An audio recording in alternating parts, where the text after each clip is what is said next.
নমস্কার, আমি প্রিয়া। ওকে ফ্যামিলি টাইমে আর একটা মিনি ব্লগে আপনাদেরকে স্বাগত।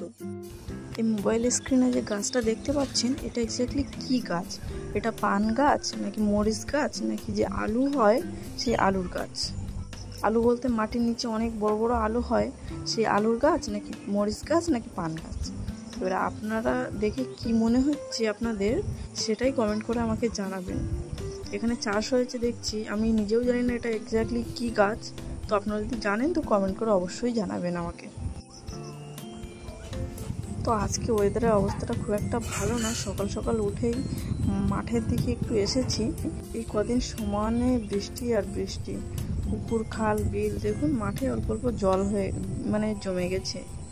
পুরো এক মাস ধরে পুরো প্রতিটা দিনই প্রায় একদিন থেকে একদিন বৃষ্টি হতেই আছে।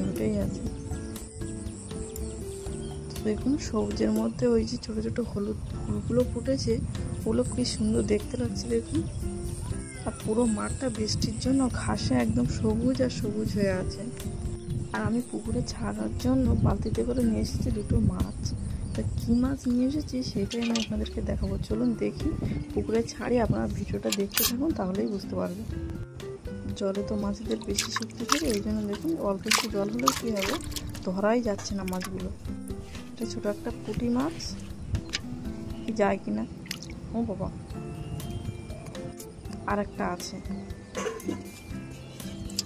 এটা আর ধরতে পারবো বলে মনে হচ্ছে না। চলুন দেখি এ যায় কিনা।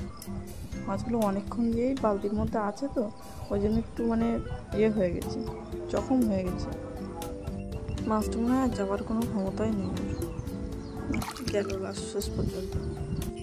সকালের এই ছোট্ট মিনি ব্লগটা আপনাদের কেমন লাগলো সেটা কিন্তু কমেন্ট করে আমাকে অবশ্যই জানাবেন।